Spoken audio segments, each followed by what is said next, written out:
So this is a 1993 Honda Accord, and this is definitely not a museum-worthy piece or a concourse-ready automobile.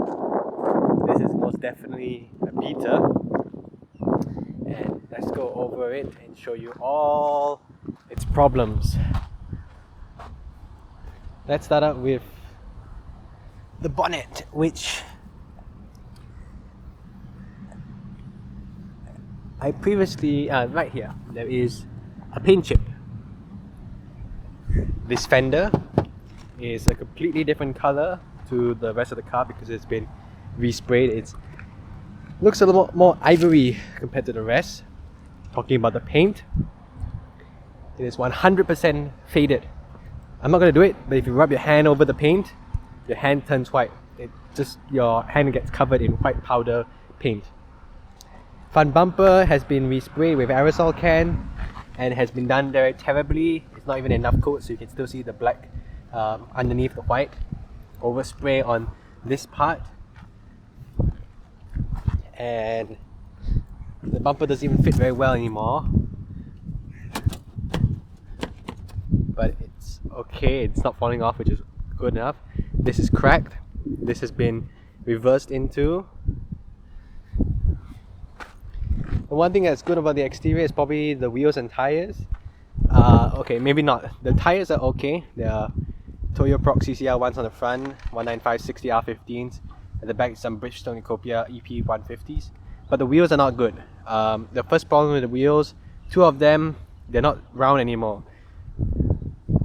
And over here, I'm missing the mud flap, I think it's what it's called. So it's just backsplashing all over the sides. If I go over to this side,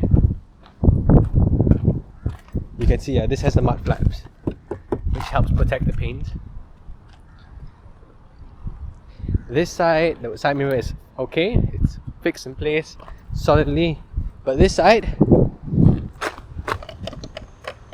the glass does not move, but the housing moves. It's very much broken. This door handle also aerosol painted, and it's super rough, and you can see that overspray into the keyhole. The back bumper needs a drift stitch here because it's cracked, and similarly on this side as well. This actually is a bigger crack. Back here, the paint is bad enough that it's starting to, like, I don't know whether this is adhesive residue or the paint actually getting damaged. But this 2.00, but you know, from far it looks like a 200. This is Car Motors' attempt, apparently, from what I've heard, back then to upsell a Honda as a Mercedes competitor. After all, this 200 badging is very similar to what you find on like a W124, W123. And there's no badging that states that this is an Accord. Just 200 Honda and EXI.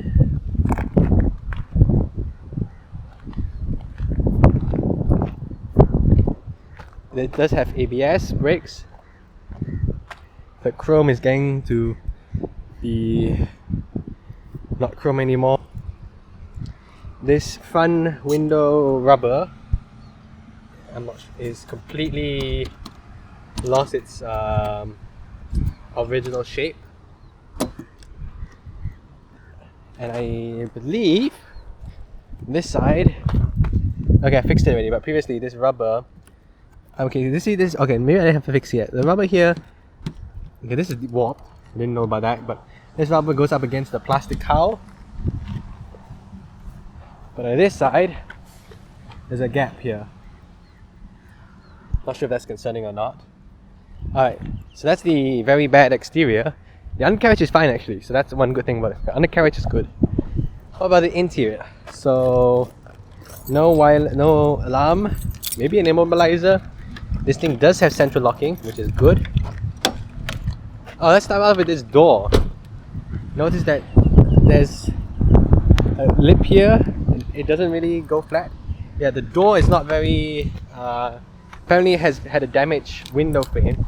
So the window, every time you go all the way down, there's like a 50% chance it won't come back up. So so it has auto down, so I need to be very careful not to use the auto down. But it has auto up, which works well. This door card, guess how many screws are holding it? Just one screw is holding the door card, and it's right here. I previously had removed the screws and I cannot remember where I kept it. There's supposed to be a screw here and a screw here, but there isn't. All the door cards of all 4 doors, I've taken out the light bulb so I can leave the door open and it doesn't drain the battery. This sill plate is fine, but if I go to the other side, it's a lot of going back and forth. You'll see that this is not fine, it's just coming off. And it's also very filthy, the carpet doesn't really free play, and yes, there is no dashboard. There's no glove box. And I'm missing the covers for the dashboard mountings here. And under this very bright sun, this plastic looks a lot different color than the door card. I never realized that. But yeah, this thing has a full blue velour interior, which I really like. It's a big departure from all the black interiors of modern cars. But there's not much leg room at the back when the seat is all the way back, which it is. Front passenger seat is all the way back, there's very little leg room. But I'll give you this one thing about these old cars. Headroom is better in this than a modern Vios or Almera. Those have really compromised rear headroom. And I just realized there's this piece of like rubber. Never realized that. So there is a rear armrest, but the rear seats don't fold, they're fixed in place.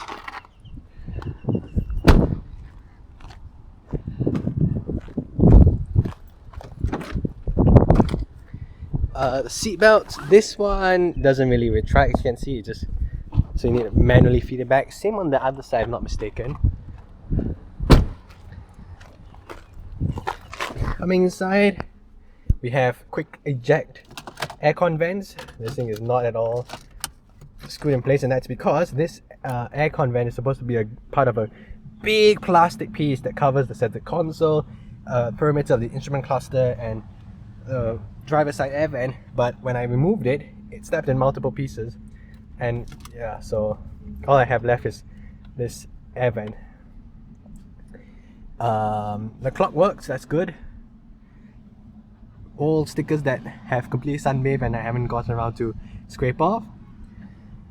Just a loose control there. This is to control the instrument cluster brightness.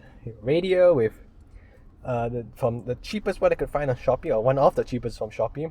We have a horrible adapter. This adapter is horrible. The wiring is all loose and stuff. So even though the wiring harness is solid, this connector to this cheap radio is horrible. The center console is not screwed in. This shift boot has a tear in it right there. And this is a car that has a useless center console for the front driver armrest. This thing is useless because it's a 5-speed manual. You cannot possibly engage the gear or use the handbrake with that armrest down. So yeah, a lot of problems with this car. Things that are not bad, again, the jacking points are all solid. Let's start with the engine, and you can hear another problem with this car. So starts up right, no problem.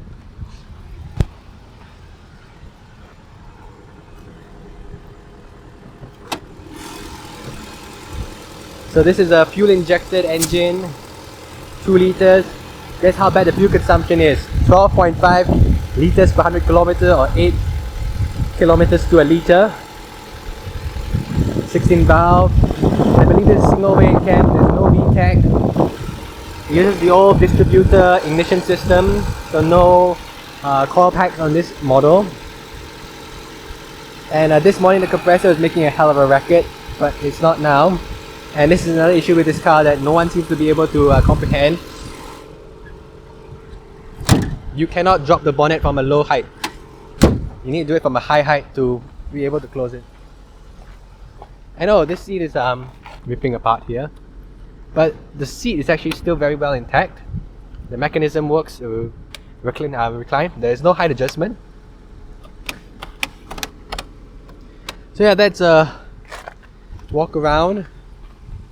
And yeah, the power antenna works from the radio.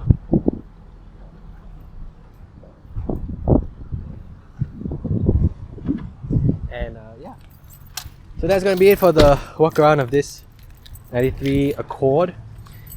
Internally in Malaysia, it's known as the SM4 Accord. Internationally, it's the CB3 because it's right-hand drive. If it was left-hand drive, it would be the CB7.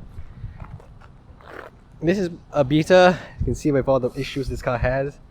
And to close up, I would say this is not a car you also want to have a beta actually. The terrible fuel consumption and high parts price, but I'll give it that there's one redeeming thing about parts, is that you can still get parts for this 30-year-old car. It's 30 years old, 1993, 2023, 30 years old.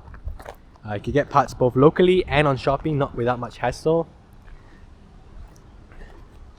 And yep, no reverse sensor, no reverse camera, but that's something I do want to rectify, because as good as my judgment is when driving, reverse camera, reverse sensor definitely help.